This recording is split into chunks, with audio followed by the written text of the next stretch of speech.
Setiap tahun saat hujan pertama mulai mereda di dataran terbuka Serengeti, lanskap berubah warna dan berirama. Rumput yang hingga beberapa minggu lalu menutupi tanah seperti selimut tak berujung, mulai mengering. Angin mengangkat awan debu halus dan sumber air surut. Dalam skenario ini, satu keputusan dipaksakan tanpa ada ruang pilihan. Bertahan berarti mati. Migrasi besar pada hakikatnya adalah tindakan bertahan hidup dalam skala benua. Ini bukan petualangan, bukan pula eksploitasi sukarela. Ini adalah respons biologis terhadap hukum yang tak dapat ditentang oleh hewan manapun. Di mana tak ada makanan, tak ada kehidupan. Dan di sudut Afrika Timur ini, hukuman itu dilaksanakan dengan presisi yang tanpa ampun. Inti dari fenomena ini adalah rusa liar, hewan herbivora murni yang sepenuhnya bergantung pada rumput muda dan saluran air yang bersih. Secara keseluruhan, hampir 1,5 juta orang turut serta dalam migrasi besar-besaran ini, suatu angka yang begitu besar sehingga mustahil untuk membayangkan semuanya sekaligus. Seringkali kawanan yang terlihat berjumlah antara 200.000 hingga 300.000 rusa liar yang bergerak serempak, diapit oleh zebra dan antelop yang bergabung dalam aliran hidup ini. Rute ini melingkar dan mencakup hampir 800 km. Dimulai di dataran Serengeti di Tanzania, ketika musim kemarau akhirnya tiba dan padang rumput mulai kehabisan makanan. Wildebeest yang dipandu oleh sinyal yang menggabungkan ingatan, persepsi lingkungan, dan pembacaan angin serta hujan di kejauhan bergerak ke utara. Sasaran mereka adalah mencapai tanah yang lebih hijau di Masai Mara di Kenya. Tempat curah hujan telah menyuburkan padang rumput baru.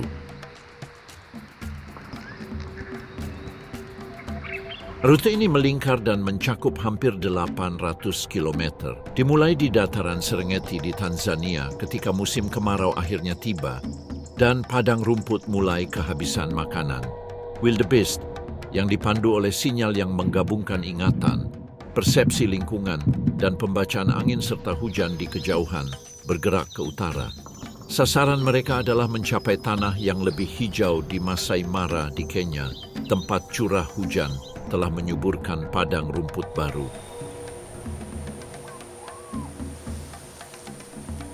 Akan tetapi perjalanan itu bukanlah perjalanan yang mudah. Ini bukan hanya tentang menempuh jarak bermil-mil. Ini tentang bertahan hidup di setiap jarak. Sepanjang perjalanan, kawanan ternak harus berjuang melawan kekurangan air minum, kelelahan progresif akibat penyakit menular yang paling lemah dan muncul di daerah dengan kepadatan hewan tinggi, dan tentu saja predator yang mendominasi wilayah ini. Singa, macan tutul, dan hiena berkeliaran di setiap bentangan. Namun tidak ada satupun pemburu yang menimbulkan teror sebanyak buaya Nil. Sepanjang perjalanan, beberapa sungai membelah rute. Yang paling ditakuti adalah Mara. Danau ini tidak lebar, tetapi airnya yang keruh dan mengalir pelan menyembunyikan buaya-buaya besar, beberapa berukuran lebih dari 5 meter. Mereka tidak berburu, mereka tidak menguntit. Mereka hanya menunggu. Setiap tahun, ingatan oportunistik mereka mempertemukan mereka di lorong sempit yang sama, di mana kedalaman memaksa rusa liar untuk berenang. Rusa liar sepenuhnya menyadari bahaya yang mengintai di perairan ini. Mereka tidak mengabaikan kehadiran buaya, juga tidak meremehkan keganasannya. Namun, arus gelap itu adalah satu-satunya jalan menuju padang rumput baru. Tidak ada jalan memutar yang aman, tidak ada rute alternatif. Jika mereka tetap di selatan, mereka akan kelaparan, dan jika mereka menyeberang, banyak yang akan dimakan. Migrasi berarti memilih kematian mana yang akan dihadapi dengan peluang minimal untuk tetap hidup. Saat barisan pertama rusa liar mencapai tepian air, ada sedikit keraguan. Hewan-hewan berkerumun di pinggiran menimbulkan debu dan mendengus cemas. Ada yang minum, kelelahan, yang lain menonton, ada yang meraba-raba lumpur. Sampai akhirnya, karena lapar atau putus asa, salah satu dari mereka terjun bebas ke air untuk menyeberang terlebih dahulu, mengabaikan segala sesuatu di sekitar mereka. Dan kemudian, kekacauan total terjadi. Ribuan mayat terlempar ke dasar sungai pada saat yang sama, menggeser permukaan sungai seolah-olah itu adalah satu masa yang berdenyut. Dalam hitungan detik, buaya-buaya itu muncul. Rahang mereka mencengkeram kaki, leher, dan moncong.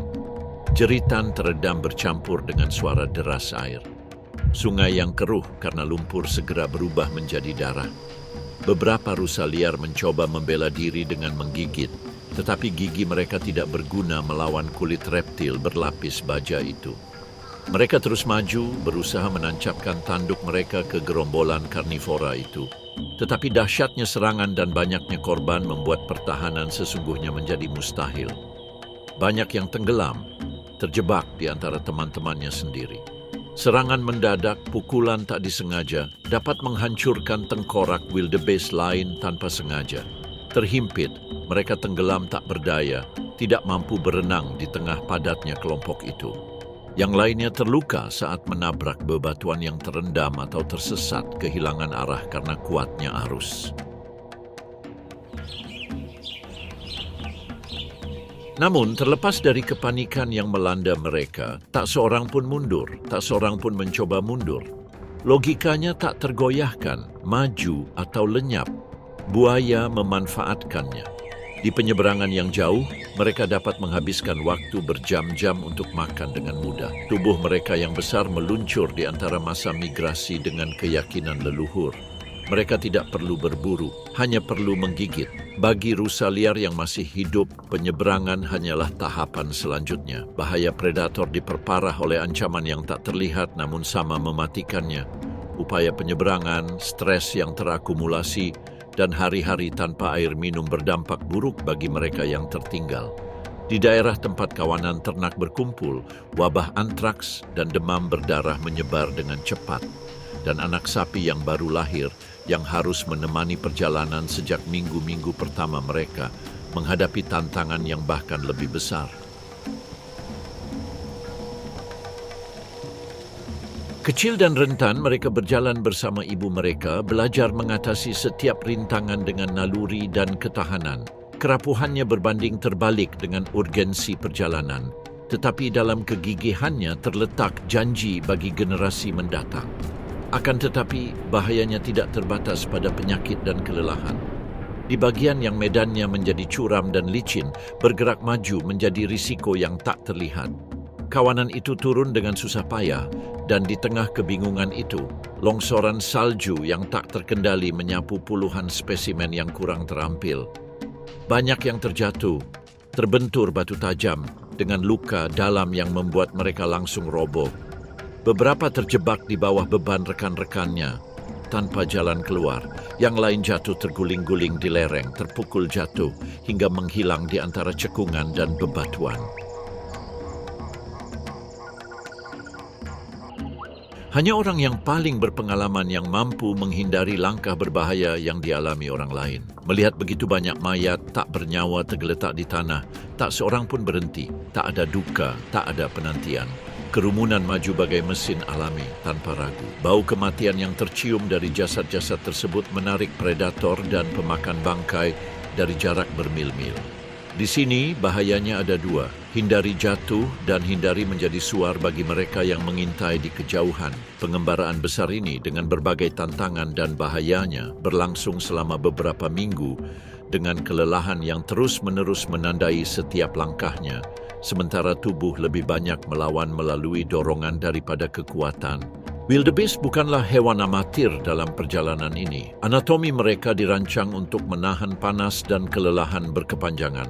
Pernapasan yang efisien, otot-otot yang beradaptasi untuk perjalanan jauh, dan mekanisme kimia yang mengatur adrenalin dan stres. Evolusi mereka telah memberi mereka ketahanan terhadap panas ekstrim dan kelangkaan air yang memungkinkan mereka untuk maju saat hewan lain menyerah.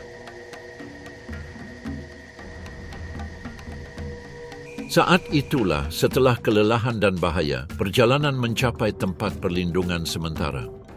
Kawanan ternak mencapai padang rumput Masai Mara yang tinggi dan basah. Di sana, rumput kembali menghijau dan sungai-sungai mengalir dengan air segar. Itu hanyalah jeda, gencatan senjata sesaat sebelum kembalinya musim kemarau yang tak terelakkan dan berlanjutnya siklus tersebut. Migrasi besar tidak memiliki awal atau akhir yang jelas. Migrasi ini merupakan pergerakan konstan yang mengikuti pola iklim dan vegetasi. Rangkaian tanpa henti yang memilih, tahun demi tahun, mereka yang terkuat, paling tangguh, dan tercepat.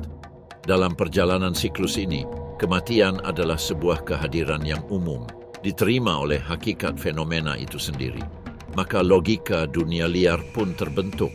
Kehidupan tidak terjaga dalam keadaan diam, tetapi dalam keadaan bergerak. Apa yang tersisa ditakdirkan untuk lenyap? Apa yang maju, bahkan dengan mengorbankan rasa takutnya sendiri, menemukan peluangnya? Sebelum fajar, ketika cakrawala nyaris tak terlihat di dataran terbuka Serengeti, ribuan bayangan bergaris sudah bergerak tanpa suara. Tak ada lagu, tak ada pengumuman, tak ada perpisahan. Hanya derap kaki kuda yang tenang di tanah kering dan angin yang membelah rerumputan kering. Maka dimulailah perjalanan baru bagi zebra yang seperti setiap tahunnya harus meninggalkan tanah tempat mereka dilahirkan untuk mencari wilayah yang dapat menopang kehidupan mereka. Di hamparan luas Afrika Timur ini, bukan mereka yang memaksakan kekuatan yang bertahan, melainkan mereka yang tahu cara terus bergerak tanpa henti. Dan dalam dinamika ini, strategi zebra berbeda dengan strategi rusa kutub. Meskipun mereka berbagi wilayah dan rute hampir sepanjang tahun, zebra berangkat lebih awal. Penglihatan mereka yang tajam dan ingatan mereka akan jejak memungkinkan mereka untuk menjelajahi tanah, mengantisipasi pergerakan dan membuka jalan. Mereka adalah garis depan migrasi yang tanpa penundaan. Alasannya sederhana dan tak kenal ampun. Mereka adalah herbivora, dan rumput yang pernah menutupi sabana telah mulai menghilang dalam semalam. Tanah retak, saluran air menguap di bawah terik matahari yang tak kenal ampun, dan rumput yang dulu memberi makan anak-anak muda pun lenyap. Satu-satunya pilihan adalah pindah. Tujuannya terletak di utara, ke arah Masai Mara, di mana hujan baru-baru ini telah menutupi ladang dengan warna hijau baru dan sungai mengalir segar. Jaraknya hampir 500 km, perjalanan tanpa henti, tanpa pemberhentian panjang, dan tanpa ruang bagi yang lemah. Dalam perjalanan ini, waktu tak menunggu apapun. Anak-anak kuda lahir dalam gerakan penuh, sang induk hanya berjarak beberapa meter dari kawanan, melahirkan di tanah berdebu, dan dalam waktu kurang dari 10 menit, anak kuda itu pasti sudah berdiri. Tak ada ruang untuk kerapuhan. Sang ibu tak mampu lagi menggendong atau melindunginya lebih dari yang diperlukan. Logikanya sama untuk mereka semua. Teruslah bergerak maju. Jika Anda berhenti, kawanan itu akan lenyap, dan dengan itu, satu-satunya kesempatan Anda untuk bertahan hidup pun lenyap. Bayi-bayi itu, yang tersandung dan bingung, menemukan dunia dalam bentuknya yang paling brutal. Mereka hampir tidak memahami keberadaan mereka, dan mereka harus sudah belajar berjalan dan berlari kecil kemanapun ibu mereka mengarahkan. Naluri mereka memberitahu bahwa bahaya bisa datang dari arah mana saja, dan tidak seorang pun akan kembali jika mereka menunda. Hari-hari berikutnya tidak ada habisnya. Di bawah terik matahari, udara menjadi kering dan berat dan bumi terus-menerus mengumpulkan panas. Suhunya dapat melebihi 40 derajat, membakar kulit, dan dengan cepat menguras energi. Zebra berkeliaran di dataran kering, dipenuhi pepohonan yang tersebar dan lubang air yang semakin keruh dan langka. Namun, herbivora ini tak bisa berhenti. Mereka mengabaikan panas dan terus berjuang sekuat tenaga, didorong oleh kebutuhan yang luar biasa untuk bertahan hidup. Debu menyelimuti tubuh mereka dan bayi-bayi yang sakit pun tertinggal. Tak perlu banyak usaha bagi mereka untuk pasrah pada apa yang akan terjadi selanjutnya. Zebra punya strateginya sendiri, tetapi begitu pula predatornya. Hiena, ahli oportunisme, telah membaca gerakan migrasi ini selama beberapa generasi. Mereka tahu setiap rute, setiap momen, setiap jeda. Mereka tidak berburu sembarangan. Mereka hanya mengamati situasi dari jauh, mengintai di pinggiran, menunggu kawanan yang maju meninggalkan yang terlemah menghadapi nasib buruk. Makhluk-makhluk ini tidak menunjukkan belas kasihan kepada anak-anaknya. Mereka tidak membedakan antara anak kuda yang baru lahir, induk yang kelelahan, atau kuda dewasa yang sakit. Segala sesuatu yang tertunda adalah sebuah sumber daya. Dalam konteks ini, mereka bertindak dalam kelompok yang terorganisasi, berkomunikasi dengan bawahan yang rendah hati dan dengan posisi yang strategis. Mereka menyerang dengan cepat dan dengan kekerasan yang efektif. Mereka tidak mengeluarkan energi yang tidak perlu. Mereka mengejar mangsa yang bisa mereka jatuhkan dengan mudah. Dan ketika mereka mendeteksi anak singa yang tersesat, mereka memisahkannya dengan presisi yang luar biasa. Dalam hitungan detik, mereka mengepungnya. Kawanan itu bergerak dengan sinkronisitas yang dingin dan tepat, menghalangi semua kemungkinan jalan keluar. Mangsanya hampir tidak punya waktu untuk mengeluarkan pekikan singkat. Suara teredam yang hilang dalam kebisingan padang rumput sebelum hiena menerkamnya. Mereka tidak mencari kematian instan. Mereka merobek kulit dengan taring tajam mereka, merobek anggota tubuh dengan gerakan yang keras dan tepat hingga tubuh tak bergerak. Dalam hitungan detik, semuanya berakhir. Sisa-sisanya berserakan di tanah, dan pesta yang dimulai menarik para oportunis lain yang melengkapi siklus alami oportunisme. Burung nasar datang dari ketinggian. Sayap mereka membelah langit dalam lingkaran lebar sebelum turun.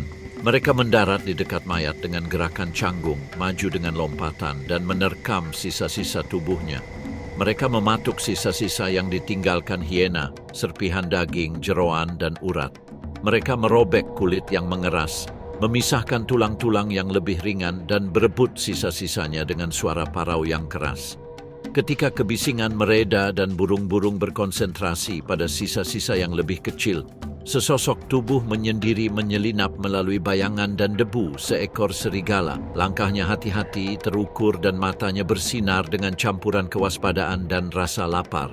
Cepat dan curiga, beberapa spesimen meluncur di antara tulang-tulang, menyambar potongan-potongan daging yang mengeras. Burung nasar berkokok dan mengepakkan sayap untuk menakut-nakuti mereka, tetapi serigala-serigala itu tidak berhenti. Mereka mengabaikan kawanan itu, meskipun jumlahnya puluhan.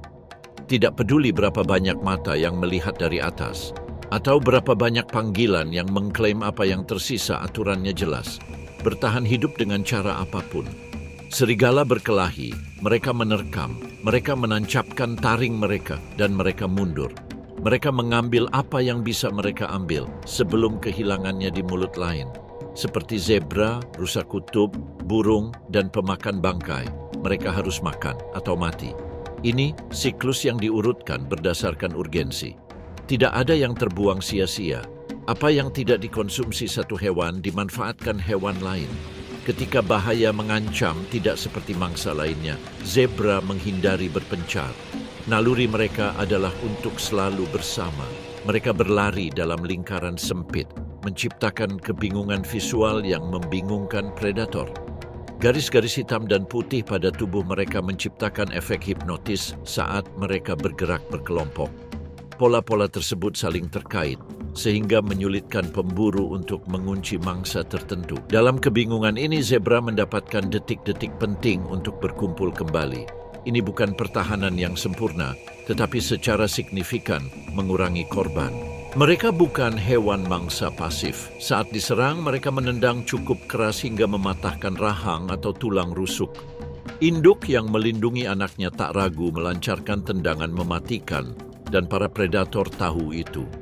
Tekad itu, fakta perlawanan diam-diam itu memungkinkan sebagian besar dari mereka untuk terus maju.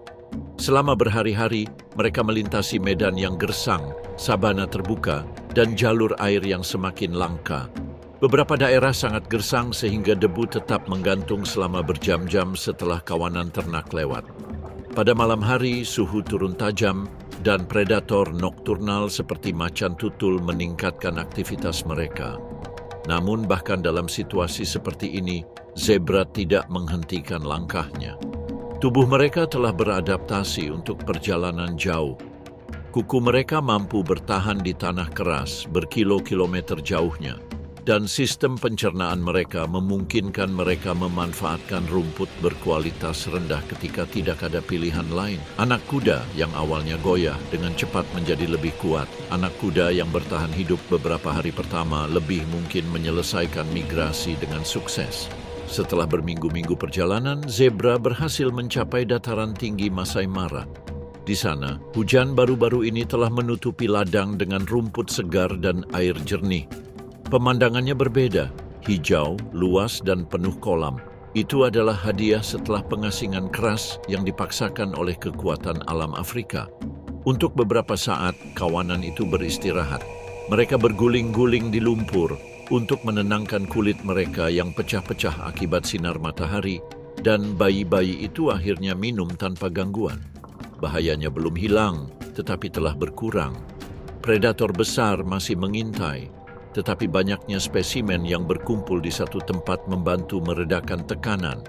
Setiap hewan berhasil menemukan makanan tanpa mengambil terlalu banyak risiko. Selama beberapa minggu, keseimbangan ini terjaga. Cukup lama bagi anak-anak anjing untuk memperkuat kaki mereka, agar luka mereka sembuh dan agar tubuh mereka memulihkan sebagian dari apa yang telah hilang. Namun di sabana, ketenangan tidak berlangsung lama. Ketika hujan berhenti dan rumput mulai jarang lagi, perjalanan dimulai lagi. Rutenya terbalik. Apa yang kemarin datang menjadi keberangkatan dan siklusnya terus berlanjut tanpa henti. Zebra bukan sekadar mangsa. Mereka bertahan hidup berkat kombinasi ketangguhan, strategi kelompok, dan kemampuan menghadapi pemburu dengan keberanian luar biasa. Mereka yang gugur di tengah jalan menjadi santapan. Mereka yang bertahan memberi makan generasi berikutnya. Dalam batasan ini, kehidupan terus berjalan, dan hanya mereka yang menerima perjanjian abadi ini yang akan mendapatkan pahala. Namun, logika pergerakan ini tidak hanya terjadi di sabana Afrika. Di wilayah beku di utara jauh, kawanan lain menghadapi tantangan mereka sendiri. Berbeda dalam bentuk, identik dalam hakikat. Di lintang tinggi Kanada, tempat hutan boreal menipis dan membuka jalan bagi tundra terbuka, musim dingin menghadirkan kondisi ekstrem yang tidak dapat diabaikan oleh hewan manapun. Di tanah-tanah ini, kehidupan bertahan hidup berkat organisasi, ketahanan, dan ingatan leluhur yang menentukan tanpa ruang kesalahan kapan saatnya untuk pergi. Karibu, rusa utara besar, merupakan bagian dari salah satu migrasi terpanjang dan tertua di belahan bumi utara. Mereka bukan mangsa biasa atau hewan yang lari tanpa perintah. Sebaliknya, mereka adalah makhluk yang beradaptasi dengan lingkungan ekstrim dengan strategi yang disempurnakan selama ribuan tahun. Setiap tahun ketika salju menutupi tempat makan dan angin kutub menyapu lumut terakhir yang tersedia, kawanan besar mulai bergerak menuju tanah di mana penghidupan masih memungkinkan. Titik awal mereka adalah taiga luas di Yukon dan teritori barat laut. Di sana, di hutan konifer dan padang es, mereka menghabiskan bulan-bulan musim gugur, memakan kulit kayu dan tunas-tunas rendah. Namun, ketika musim dingin mencapai titik terparahnya, cadangan alam terkuras. Tidak ada cukup makanan tersisa untuk menopang ribuan individu dan predator semakin gencar beraksi.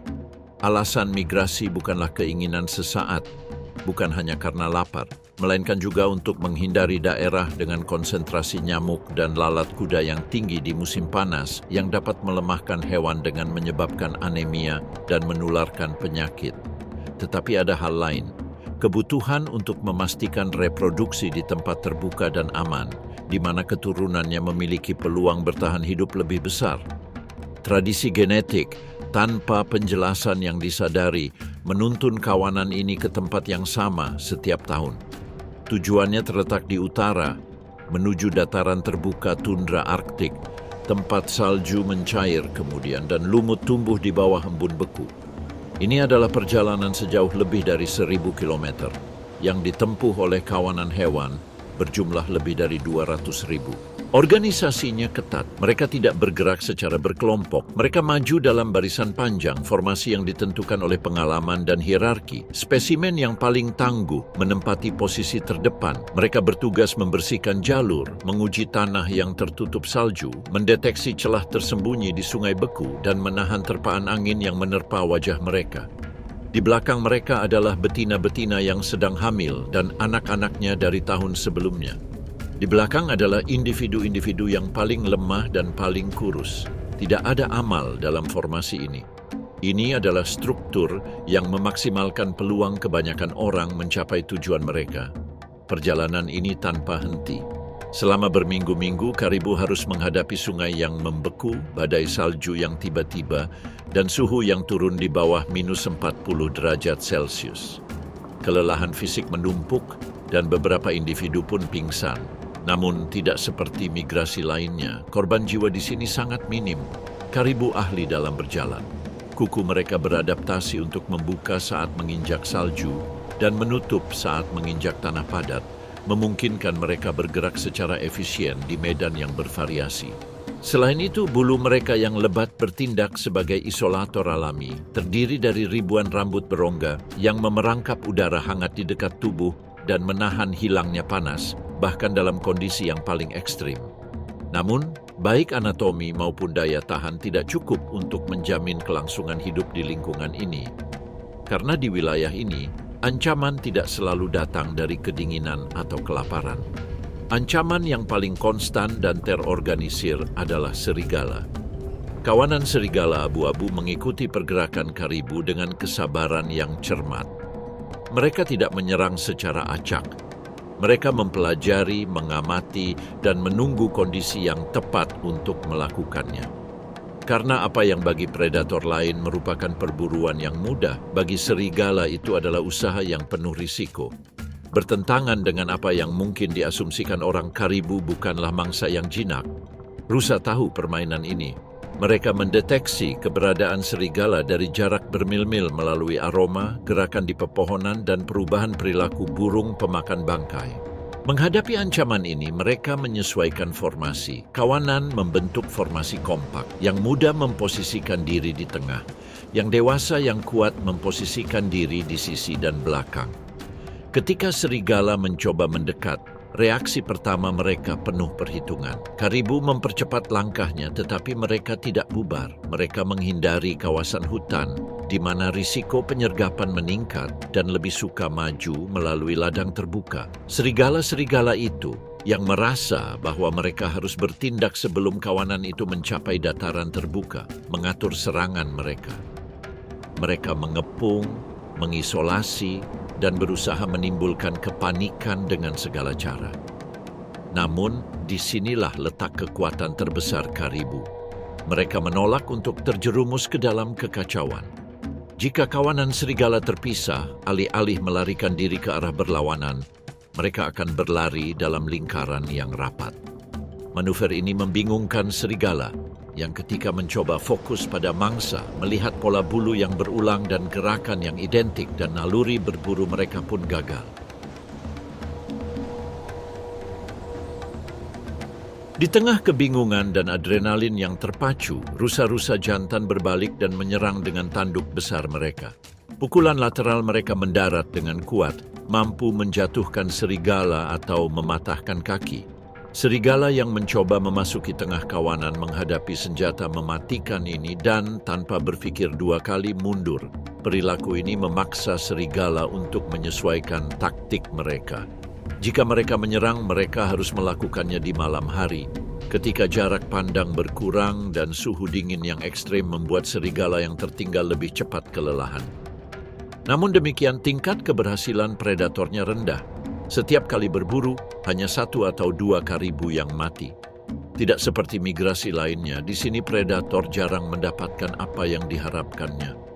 Denyut nadi musim dingin yang lambat akhirnya terhenti saat kawanan ternak menyeberangi sungai-sungai es yang retak dan dataran yang disapu angin, mencapai tundra Arktik. Di sana, meskipun tampak tidak ramah, peluang untuk bertahan hidup terbuka. Suhu, meskipun masih keras, tidak serendah di hutan boreal. berkisar di sekitar 0 derajat selama bulan-bulan yang mencair. Salju mencair memperlihatkan hamparan lumut dan rumput yang luas yang menjanjikan persediaan makanan untuk musim mendatang. Bentang alamnya luas, hamparan dataran terbuka membentang hingga ke cakrawala, dihiasi kolam beku dan daerah rawa. Dari lebih dari 200.000 karibu yang tersisa, lebih dari 90% berhasil tiba dalam keadaan hidup. Kerugian terkonsentrasi di antara individu tertua, anak serigala yang sakit dari tahun sebelumnya, dan beberapa serigala dewasa yang tidak mampu menahan sergapan serigala. Meskipun demikian, tingkat kelangsungan hidup serigala tetap tinggi, hasil dari strategi migrasi yang telah disempurnakan dari generasi ke generasi. Kawanan tersebut menyebar ke dalam kelompok-kelompok keluarga kecil, menempati area strategis di mana makanan paling melimpah dan medannya memungkinkan mereka memantau potensi ancaman. Betina yang sedang hamil menjauh dari kawanan utama untuk mencari tempat berlindung yang tersembunyi, dipilih di antara medan yang bergelombang landai, atau di balik formasi alami yang melindungi mereka dari angin dan potensi ancaman. Di sana, dengan sabar dan tenang mereka mempersiapkan diri untuk momen krusial, melahirkan. Anak rusa lahir dengan bulu tebal dan lembut yang melindungi mereka dari dingin dan beratnya sekitar 10 kg. Sejak jam-jam pertama, mereka siap berjalan karena di lingkungan yang keras ini tidak ada waktu untuk lemah. Dalam waktu kurang dari setengah jam, kaki mereka yang gemetar sudah menopang mereka, mendesak mereka untuk berdiri teguh dan mengikuti irama kehidupan kelompok. Namun imbalan sesungguhnya dari migrasi bukan hanya makanan, melainkan keberlanjutan genetik. Para pejantan yang memimpin perjalanan, yang mampu bertahan dalam kondisi terberat dan mengusir predator, kini mendapatkan hak untuk kawin. Ini bukan hadiah seremonial. Betina memilih hewan untuk dikawinkan dengan mengamati siapa yang memimpin perjalanan, siapa yang melindungi kawanan, dan siapa yang datang dengan tanduk dan tubuh utuh. Setelah perjalanan yang menegangkan dan kelahiran anak-anaknya, tahap selanjutnya dalam siklus hidup karibu menjadi pusat perhatian, ritual kawin. Karibu jantan mulai menandai wilayah mereka dengan menggosokkan kelenjar wajah ke dahan dan batu kering, meninggalkan jejak aroma. Konfrontasi fisik tak terelakkan. Tanduk beradu dengan kekerasan tajam, singkatnya, pertarungan yang terukur. Mereka tidak berusaha memusnahkan saingan mereka. Tujuan mereka adalah menggusurnya, memaksanya mundur. Para pemenang mendapatkan akses ke sekelompok kecil betina yang tergantung pada kinerja dan kekuatan migrasi mereka, akan menerima atau menolak mereka. Perilaku ini memastikan bahwa keturunan akan lahir dari individu yang paling tangguh, bukan yang paling agresif atau paling besar, tetapi dari mereka yang telah membuktikan keterampilan kepemimpinan dan ketahanan mereka dalam menghadapi kesulitan. Ini adalah kriteria pragmatis yang disesuaikan dengan lingkungan di mana kekuatan sesungguhnya diukur dalam kilometer yang ditempuh, bukan dalam pertempuran tertentu. Beruang grizzly berkeliaran di kejauhan, dan badai petir dapat memicu hembusan angin dingin yang menyapu daratan dalam hitungan menit. Namun dalam minggu-minggu tersebut, tundra menawarkan makanan berlimpah, air bersih, dan ruang terbuka, tempat kewaspadaan kolektif, menjauhkan para oportunis. Tundra yang luas dan brutal tak memberi keistimewaan apapun. Namun, mereka yang memahaminya dan menantangnya secara metodis berhasil menaklukkannya. Dan karibu, tahun demi tahun, terus meninggalkan jejak mereka di wilayah tersebut yang untuk waktu yang singkat mengakui mereka sebagai pemilik sah.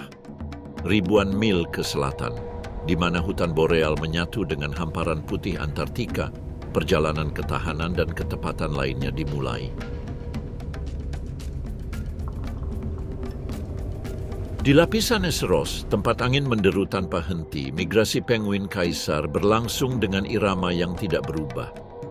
Ribuan individu meninggalkan es laut pada bulan Maret untuk menuju Cape Washington dan koloni perkembangbiakan lainnya. Daerah kantong tetap yang ditempati oleh nenek moyang mereka selama beberapa generasi. Pawai tersebut berlangsung di tengah kegelapan musim dingin di belahan bumi selatan, ketika es menutupi laut dan suhu turun hingga 60 derajat di bawah nol.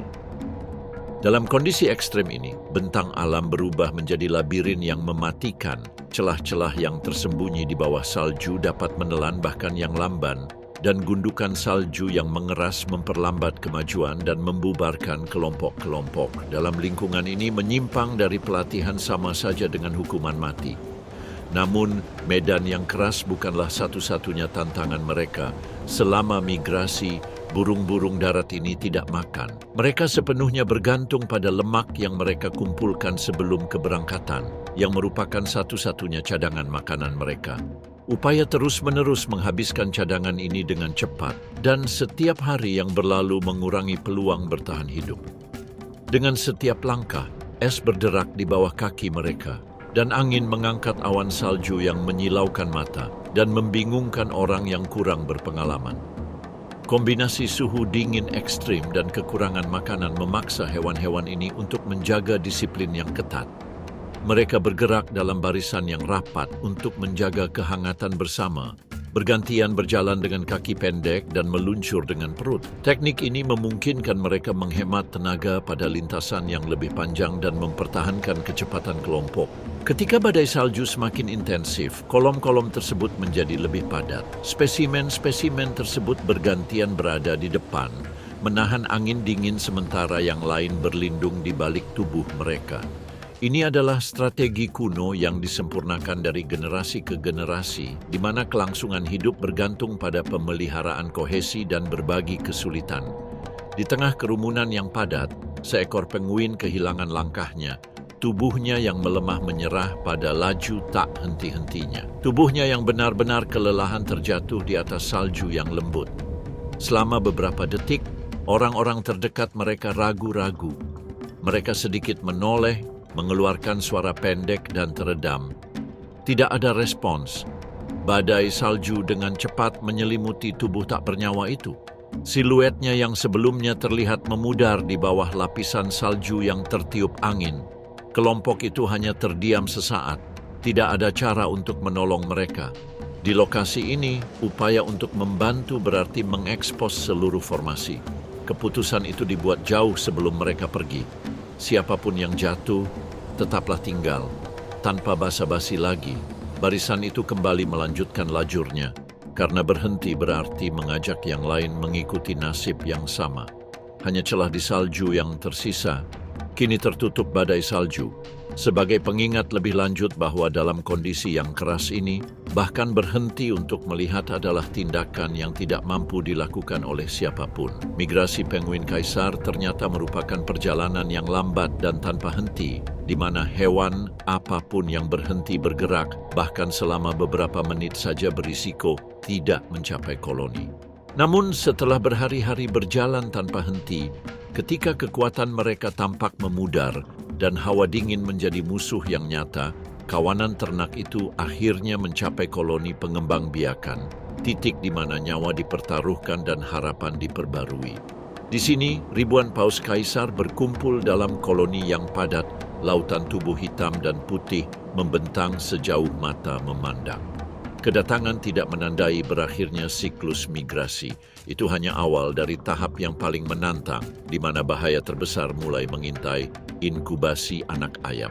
Saat tiba, si betina bertelur dan si jantan mengemban tanggung jawab untuk melindunginya. Selama lebih dari 2 bulan, mereka tetap tidak bergerak, cadangan energi mereka perlahan-lahan habis melindungi telur dalam kantung perut. Mereka menghadapi badai yang mengubur koloni di bawah lapisan salju dan angin yang dapat melebihi 200 km per jam. Migrasi telah berakhir, tetapi perjuangan untuk melestarikan kehidupan terus berlanjut diam dan tegas di jantung salah satu iklim paling keras di planet ini. Selama masa ini, para betina menjelajah ke perairan es Samudra Selatan, menghindari arus berbahaya dan incaran anjing laut macan tutul yang terus-menerus di kedalaman. Perjalanan mereka adalah perjuangan tanpa henti melawan rasa lapar dan waktu, dan hanya yang terkuat yang berhasil kembali ke koloni. Ketika betina kembali, koloni menjadi kacau balau. Setiap pasangan dikenali dari panggilannya yang unik, yang dapat terdengar meskipun angin bertiup kencang. Anak anjing yang baru lahir menerima makanan yang dimuntahkan, Tetapi banyak yang mati karena kedinginan atau kelaparan jika induknya menunda. Anak-anak burung yang selamat menghadapi bahaya baru.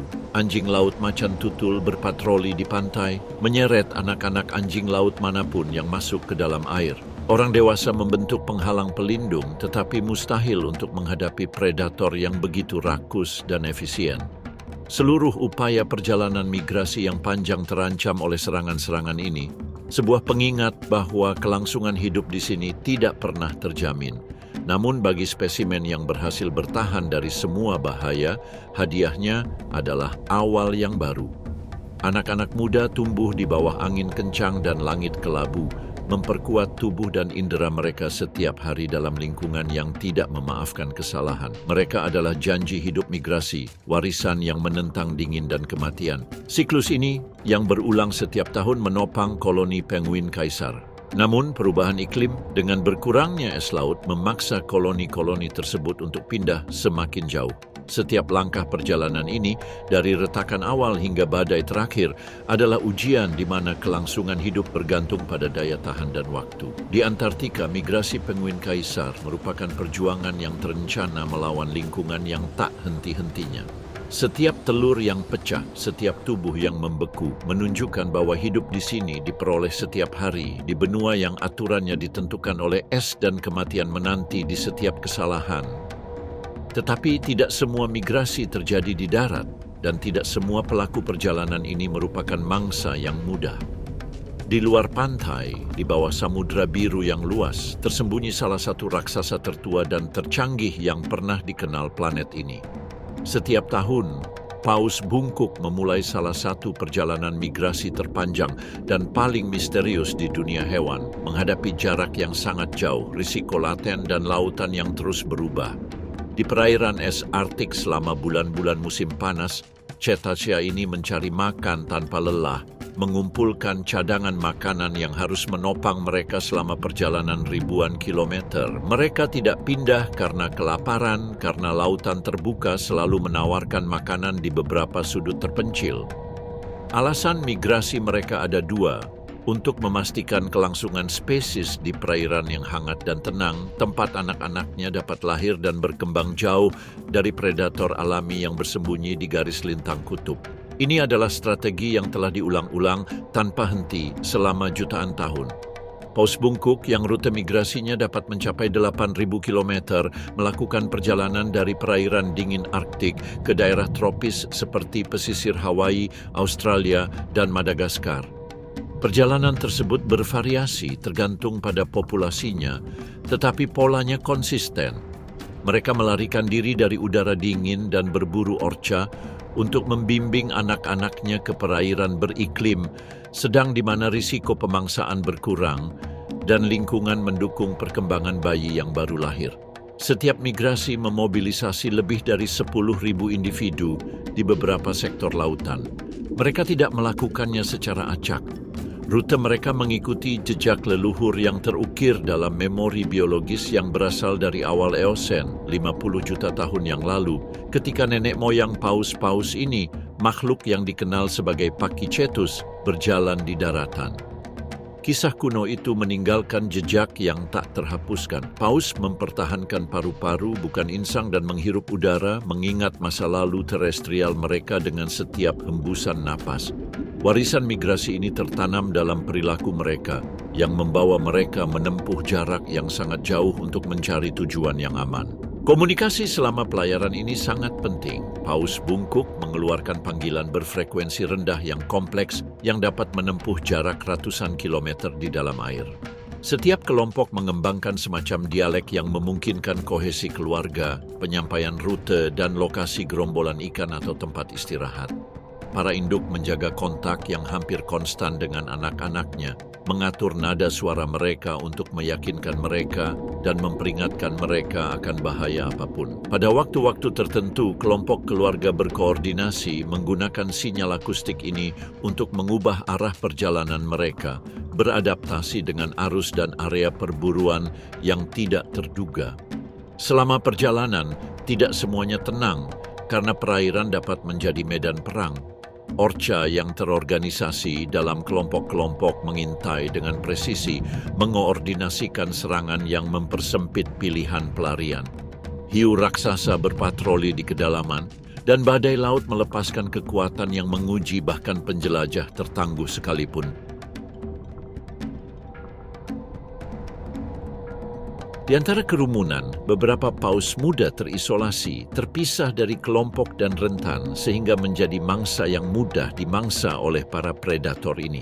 Selain bahaya yang ditimbulkan oleh alam, kehadiran manusia menambah tantangan baru yang tidak terlihat tetapi mematikan. Di wilayah dengan lalu lintas laut yang padat, kapal kargo berlayar di perairan dengan acuh tak acuh menjadi hambatan yang mematikan. Kecelakaan sering terjadi dan baling-baling berputar dengan kekuatan yang cukup untuk mengamputasi spesimen dewasa semudah memotong cabang. Namun, paus bungkuk tidak menavigasi secara membabi buta. Mereka memiliki kemampuan navigasi luar biasa yang menggabungkan memori, referensi magnetik dan perubahan halus dalam salinitas dan suhu air. Mereka mendeteksi nuansa ini dengan tepat, mengetahui kapan harus berbelok atau kapan harus berhenti di area kaya plankton untuk mengisi bahan bakar. Mereka tidak berkeliaran tanpa tujuan. Mereka mengikuti rute yang tepat, diwariskan dari generasi ke generasi. Pada saat-saat bahaya, paus memperlihatkan kecerdasannya dengan cara yang nyata. Seluruh kelompok mengelilingi anak paus yang terluka, membentuk lingkaran pertahanan sementara paus dewasa memukul air dengan sirip dan ekornya, menciptakan gelombang yang menyulitkan paus orca untuk menyerang.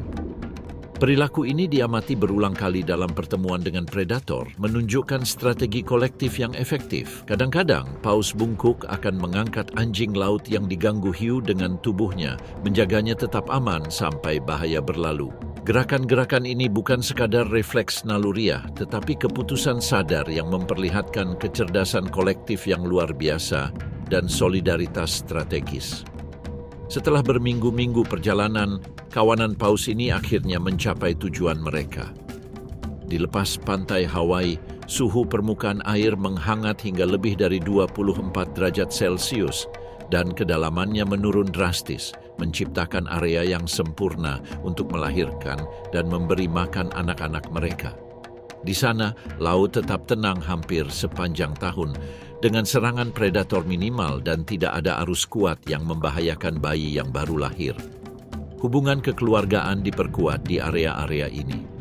Para ibu, bibi, dan saudara perempuan berkolaborasi dalam merawat anak-anak, mengelilingi dan membimbing mereka selama perjalanan pertama mereka untuk melindungi mereka dari ancaman langsung. Sementara itu, burung dewasa menunjukkan daerah yang paling aman kepada burung betina muda. Sementara burung jantan tetap menjaga jarak, berkumpul bersama di daerah-daerah tempat mereka menyanyikan lagu-lagu yang panjang, beberapa dengan pola unik yang bervariasi dari tahun ke tahun. Nyanyian-nyanyian ini memiliki tujuan reproduksi, tetapi juga menandai wilayah akustik yang memungkinkan setiap kelompok menetapkan batasannya tanpa harus melakukan konfrontasi fisik. Di laut, kekerasan tidak selalu menjadi respons pertama.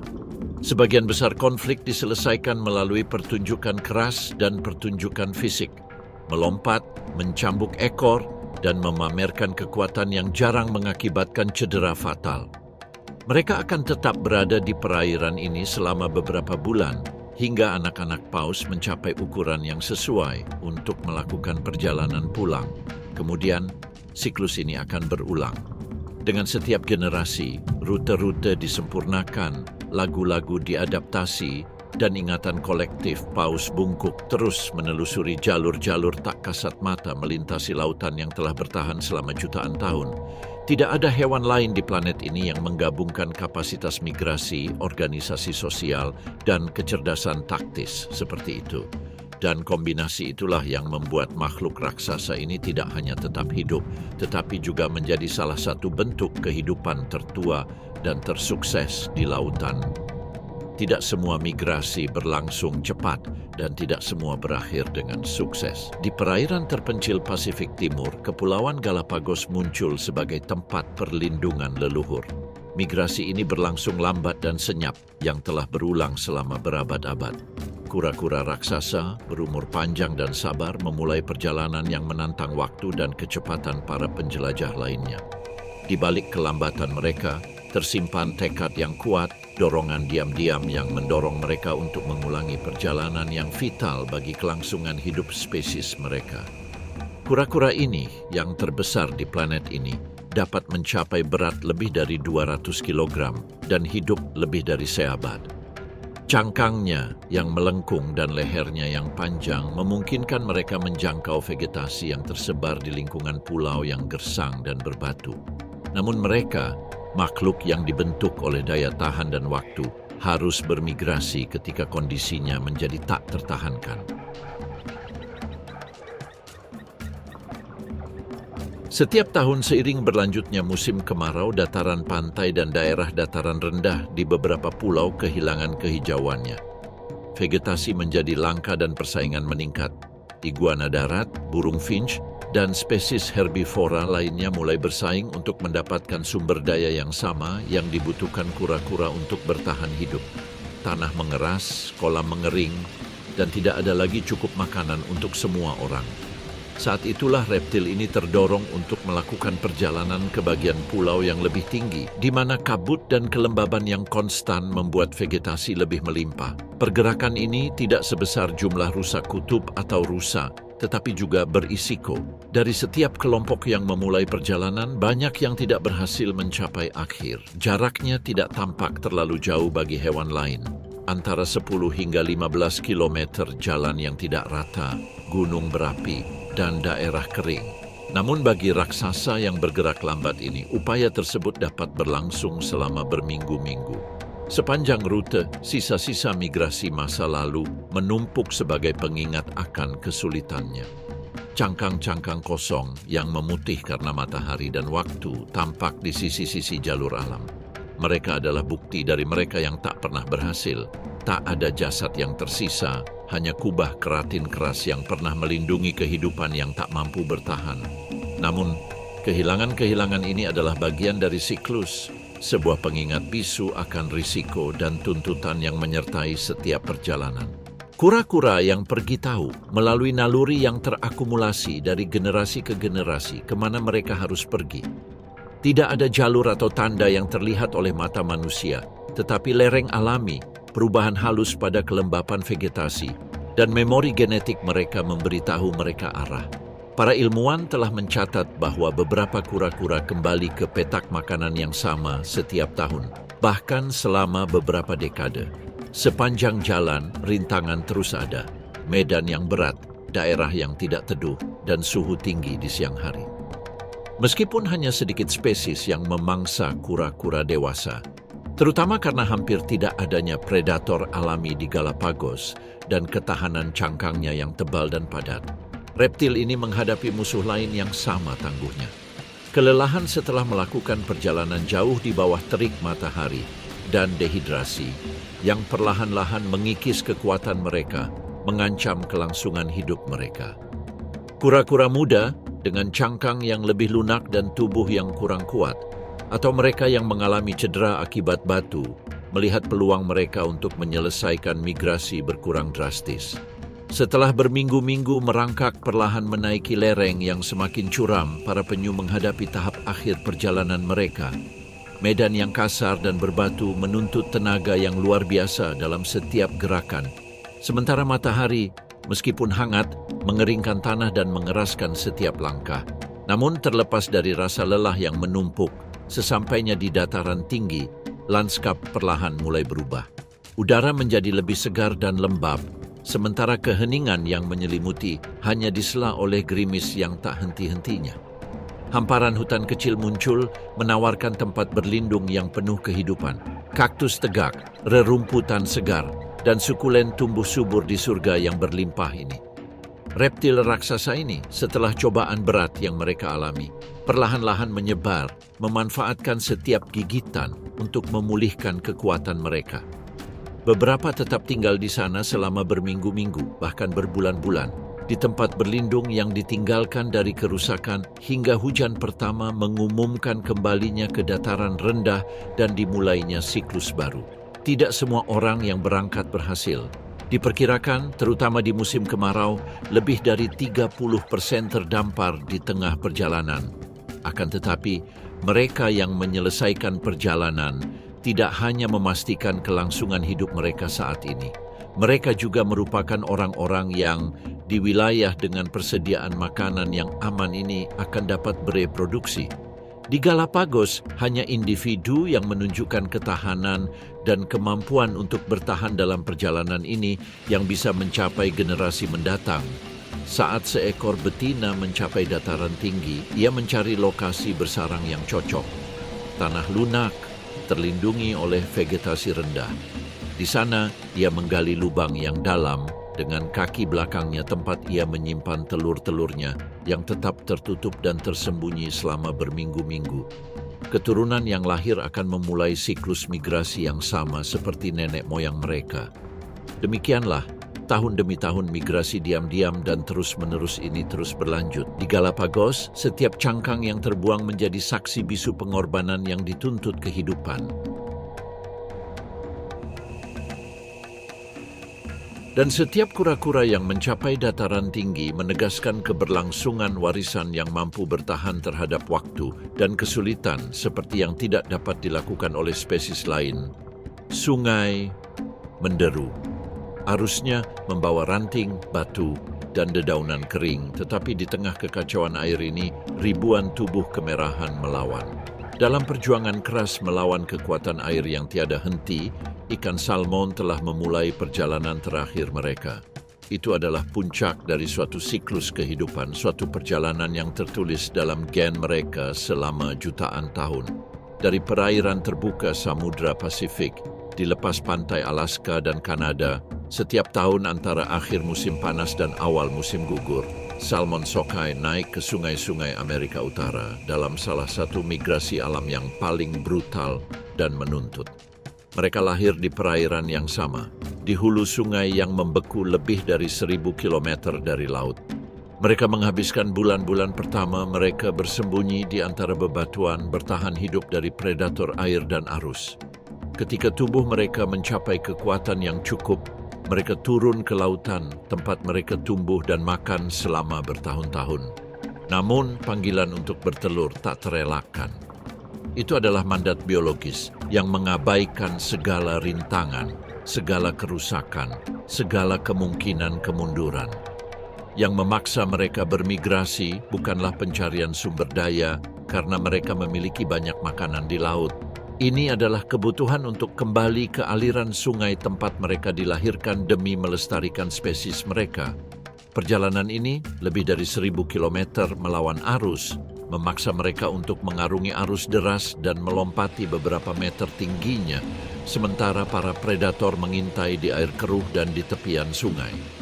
Di tepi sungai, tersembunyi di balik pepohonan basah, seekor beruang coklat menunggu.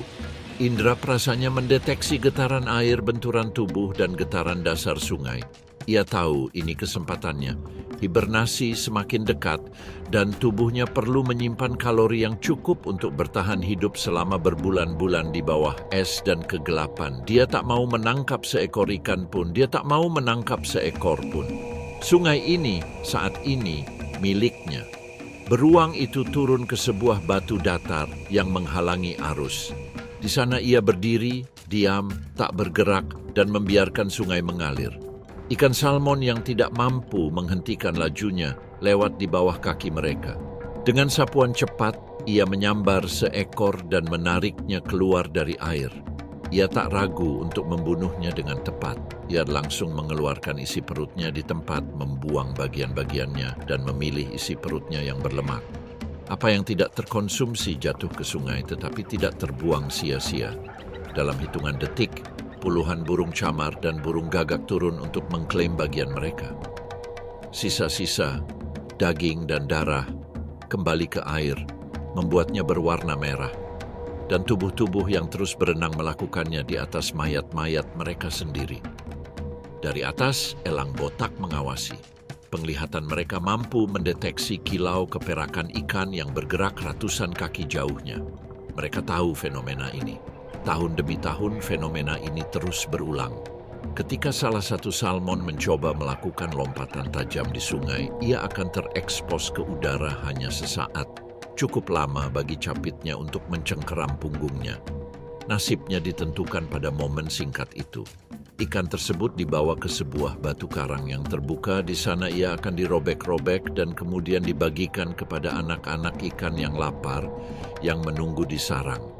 Sementara itu, salmon yang selamat tidak mendapat waktu istirahat. Perjalanan ini tidak linear dan tidak mudah. Mereka harus menghadapi air terjun, bentangan sempit tempat arus menghantam mereka ke bebatuan. Kelelahannya sungguh luar biasa.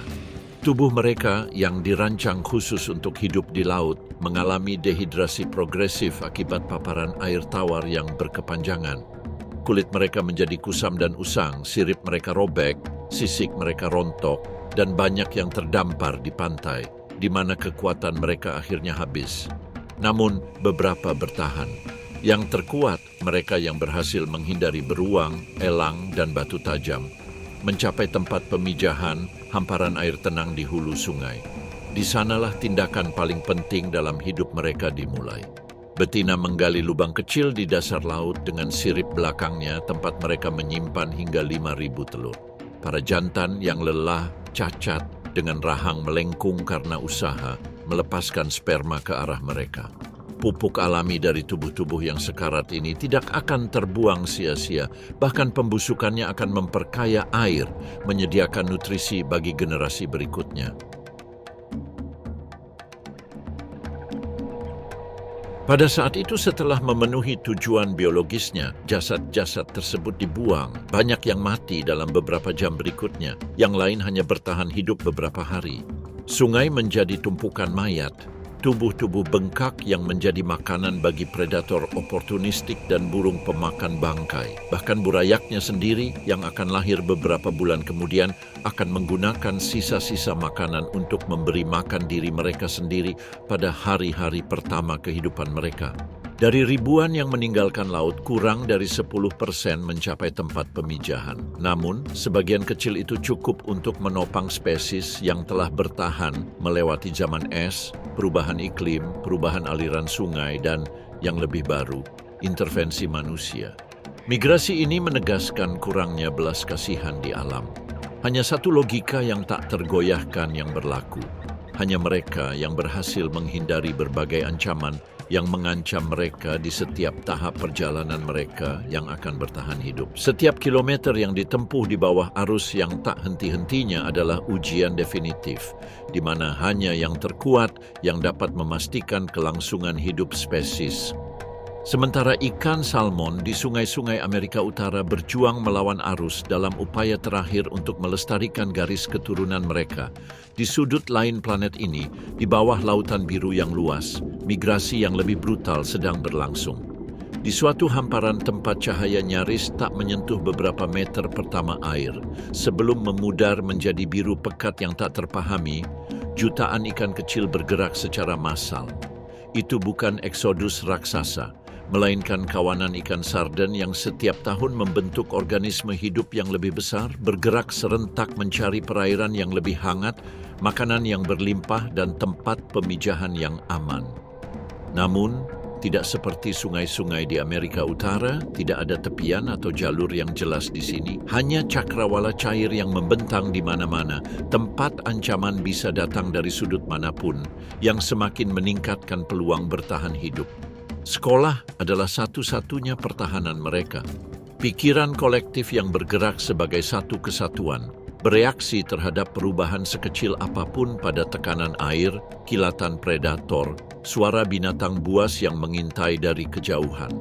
Tidak ada pemimpin atau ordo, yang ada hanya memori kuno spesies yang tertanam dalam refleks setiap individu, yang menjaga kekompakan kelompok, jadi berpisah sama saja dengan kematian.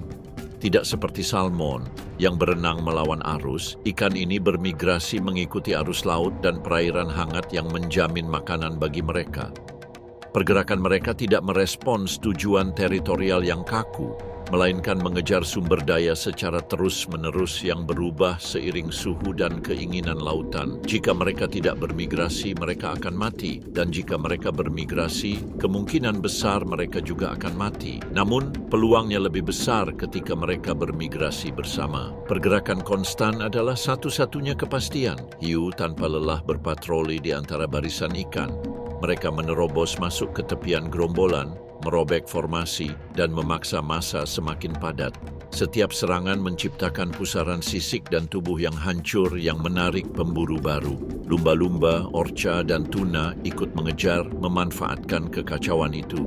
Bahkan paus balin, benteng bertonton, maju dengan mulut menganga, melahap ribuan ikan dalam sekali teguk. Dari atas, burung ganet dan camar mengintai. Mereka melihat bintik keperakan bergerak tepat di bawah permukaan dari langit, lalu menukik turun, melesat menembus air bagai proyektil, menyambar mangsa sebelum kawanan itu sempat berkumpul kembali. Namun yang paling ganas bukanlah predatornya, melainkan lautan itu sendiri. Arus berubah tanpa peringatan, menjebak ikan di pusaran air dingin yang membawanya menjauh dari area produktif.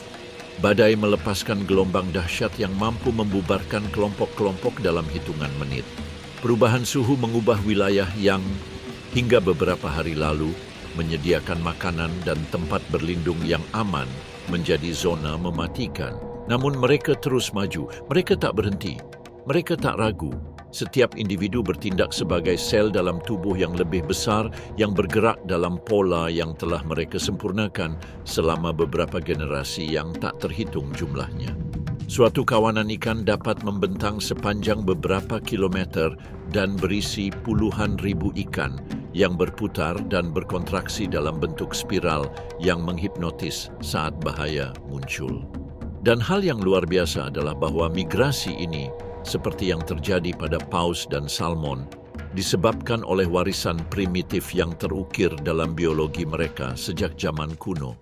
Diperkirakan ikan-ikan ini mengembangkan strategi migrasi ini selama zaman kapur, lebih dari 100 juta tahun yang lalu ketika lautan didominasi oleh reptil laut dan benua-benua belum sepenuhnya terpisah. Namun tidak seperti era tersebut, lautan saat ini lebih terfragmentasi, lebih tercemar dan lebih banyak dijarah oleh manusia. Namun migrasi tetap ada, karena ia melampaui segala kesulitan sesaat. Ia satu-satunya jaminan kelangsungan hidup. Di akhir perjalanan, mereka yang berhasil mengalahkan hiu, paus, burung, dan arus akan mencapai daerah pesisir yang kaya nutrisi, yang perairannya dipenuhi plankton dan mangsa kecil. Di sana, dalam kawanan yang lebih kecil, fase pemijahan dimulai. Betina melepaskan jutaan telur yang mengapung dalam suspensi, langsung menjadi makanan bagi spesies lain. Hanya sebagian kecil yang akan bertahan dan mengulang siklus itu. Kekasaran lautan tak menyisakan ruang bagi sentimentalitas. Dalam migrasi ini, tak ada pahlawan, tak ada individu yang berkesan. Yang penting adalah sekolah secara keseluruhan tetap bertahan. Alirannya terus berlanjut, spesiesnya pun terus berlanjut. Maka, tahun demi tahun, generasi demi generasi, migrasi samudra kawanan ikan mengulang perjalanan leluhur mereka. Di bawah permukaan, sementara ombak yang tenang menipu mata yang dangkal, salah satu pertempuran tertua dan paling brutal di planet ini sedang terjadi. Karena di lautan kehidupan tak pernah berhenti, dan di hamparan birunya yang luas, semua eksistensi terus bermigrasi tanpa henti. Migrasi tak mengenal batas dan waktu.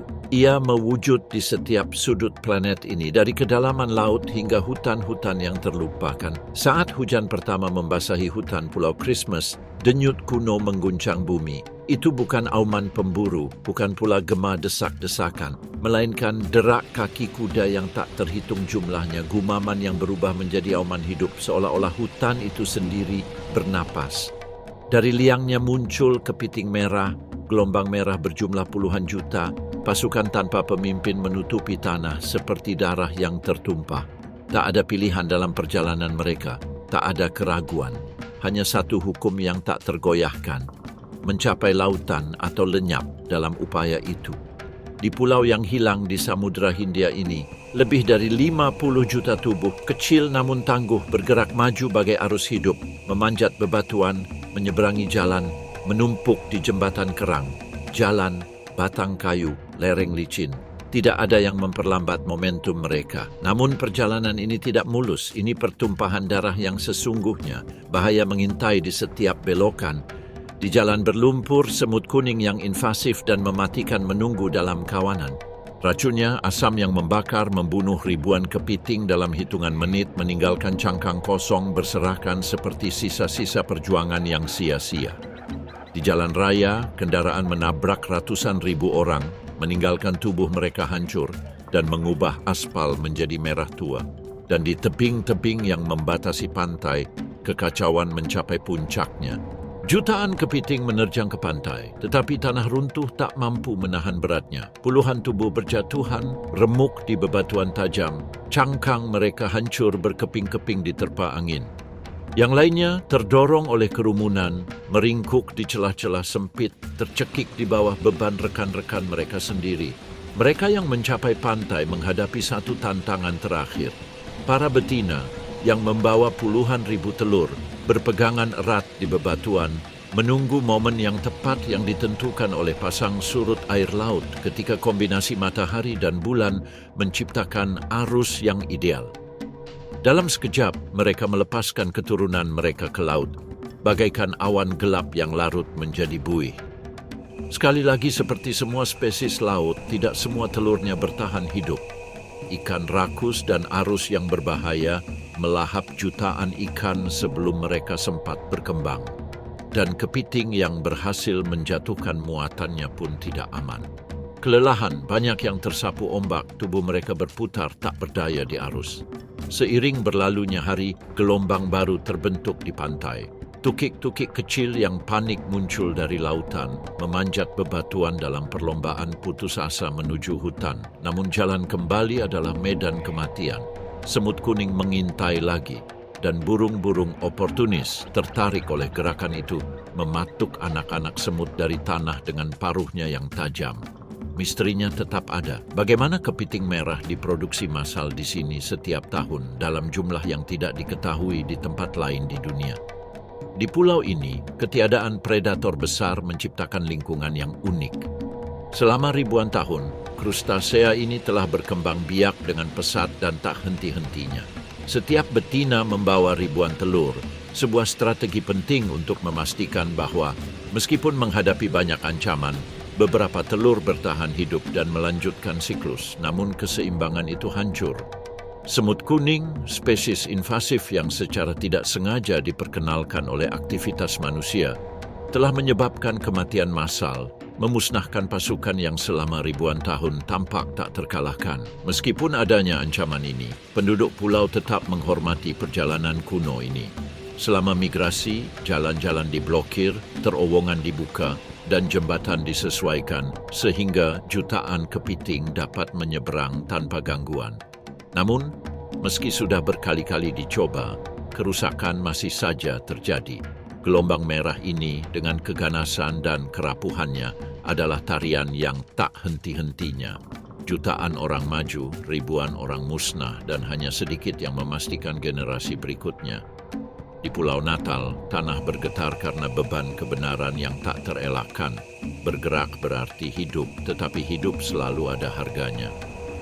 Dari batas lautan Pulau Christmas, tempat jutaan tubuh kecil menghadapi bahaya tak terlihat dan terus-menerus, hingga dataran Afrika yang luas, migrasi disajikan sebagai fenomena penting kehidupan. Di tanah kering dan retak akibat sinar matahari ini, raksasa lain harus meninggalkan hal yang mereka kenal untuk bertahan hidup. Di tanah yang bermandikan sinar matahari ini, air menentukan takdir setiap orang. Dan ketika hujan tertunda, bahkan makhluk sabana terbesar pun harus meninggalkan hal-hal yang familiar demi mencari hal-hal penting. Maka dimulailah salah satu migrasi alam yang paling mengesankan dan sulit, migrasi gajah Afrika. Hamparan retakan dan debu yang luas menutupi lanskap. Kekeringan telah menghapus bayangan, hanya menyisakan cakrawala yang sunyi dan sunyi.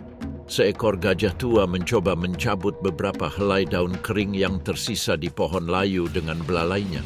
Tetapi yang berhasil dicabut hanyalah sisa-sisa yang rapuh. Tak ada lagi yang bisa dikumpulkan. Semakin hari mereka tinggal di sini, ancaman kematian semakin meningkat. Gajah Afrika yang beratnya dapat mencapai antara 4.000 dan 7.000 kilogram, membutuhkan lebih dari 150 kilogram vegetasi dan hingga 180 liter air setiap hari. Di lanskap kering ini, di mana setiap helai daun dan setiap tetes air berharga, tidak semua gajah akan mampu bertahan dari ujian lapar dan haus. Keputusannya bulat, bukan berdasarkan konsensus, melainkan karena keharusan. Mereka harus bergerak dan cepat. Kawanan itu berangkat. Di depan, sang matriarki gajah tertua dan paling berpengalaman mengingat persis rute-rute lama. Itu adalah jalan yang ditandai sepanjang masa, terukir dalam memori yang melampaui individu. Mereka bergerak dengan mantap, tetapi jaraknya sangat jauh, lebih dari 300 km memisahkan tanah kering ini dari padang rumput di utara, di mana peta kelembapan menunjukkan bahwa hujan pertama telah kembali. Di antara orang dewasa, seorang bayi yang baru berusia 1 tahun menonjol. Kaki-kaki mereka yang pendek dan kikuk berusaha mengimbangi kaki-kaki yang lebih tua. Di setiap pemberhentian, sang induk melilitkan belalainya di sekeliling kaki-kaki mereka, mendorong mereka dengan lembut, menawarkan perlindungan dan keteduhan. Takdir mereka bukan hanya milik mereka sendiri, mereka mewakili warisan hidup kelompok dan setiap orang dewasa mengetahuinya.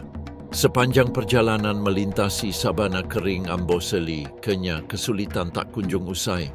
Kawanan ternak yang kelelahan setelah berhari-hari berjalan mencari air, menghadapi medan yang panasnya luar biasa bagi mereka yang paling rentan. Tubuh yang lebih tua dengan persendian yang aus karena berjalan selama puluhan tahun mulai melemah. Pada hari kedua, seekor gajah tua, jantan dengan gading panjang dan tubuh kurus kering, terjatuh di dekat dasar sungai yang kering. Kakinya tak berdaya dan napasnya terhenti karena beban bertahun-tahun. Kawanan itu yang dipimpin oleh matriarki berusia setengah abad berhenti seketika. Mereka membentuk lingkaran rapat di sekeliling tubuh yang tak bergerak itu. Keheningan yang berat hanya dipecahkan oleh bunyi renyah rumput kering di bawah telapak kaki mereka. Sang matriarki mendekat terlebih dahulu, mengulurkan belalainya untuk menyentuh kepala dan gading sang induk yang terjatuh. Sebuah gerakan yang lambat dan berulang-ulang. Orang dewasa lainnya menirunya, menggesekkan belalai mereka ke tubuhnya. Beberapa mengeluarkan dengkuran dalam yang bergema di udara. Yang muda menonton dari belakang, tetap diam, belajar dari yang lebih tua. Selama beberapa jam, kawanan itu tetap berada di samping jasad. Beberapa orang mengaduk tanah dengan belalai mereka dan melemparkannya ke atas bangkai. Sementara yang lain merobek ranting kering dari pohon akasia di dekatnya untuk menutupi sebagian bangkai. Sang matriark dengan kepala tertunduk membelai jenazah untuk terakhir kalinya.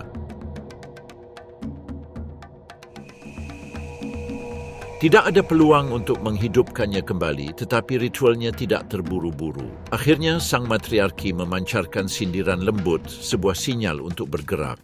Kawanan itu dengan langkah lambat melanjutkan perjalanan menuju Cakrawala, meninggalkan lelaki tua yang tertutup debu dan ranting-ranting. Sebuah kesaksian bisu tentang kehidupannya di sabana.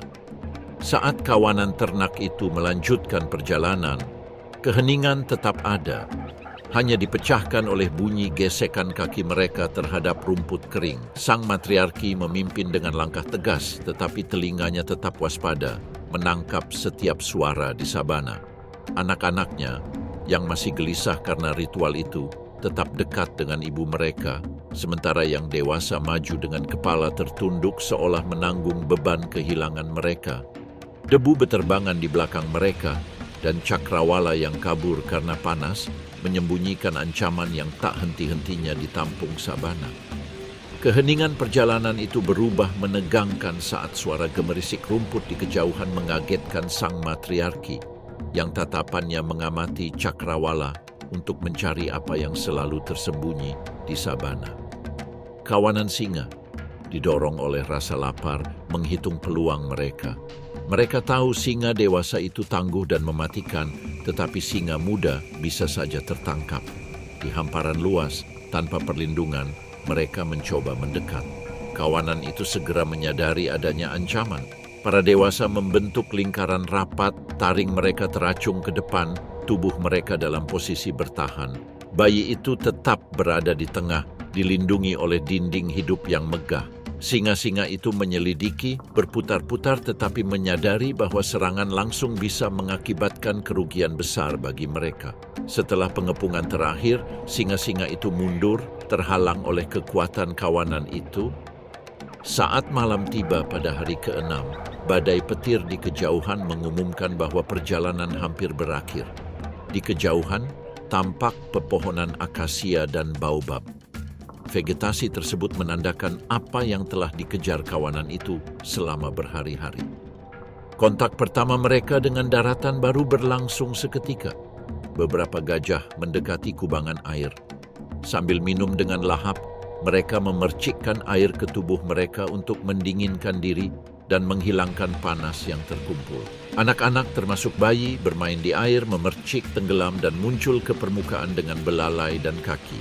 Di sini, makanan berlimpah, dedaunan hijau, akar segar, dan kulit kayu yang bergizi. Kawanan beristirahat di bawah naungan pohon akasia, makan dengan tenang sementara yang dewasa mengawasi dan yang muda menjelajah dengan aman. Pentingnya migrasi ini lebih dari sekadar bertahan hidup. Ini bukan hanya tentang mencari air atau makanan. Setiap perjalanan mengajarkan sebuah pelajaran. Anak yang paling muda akan menghafal jalan setapak, tempat air, tempat berlindung yang aman, dan ancaman.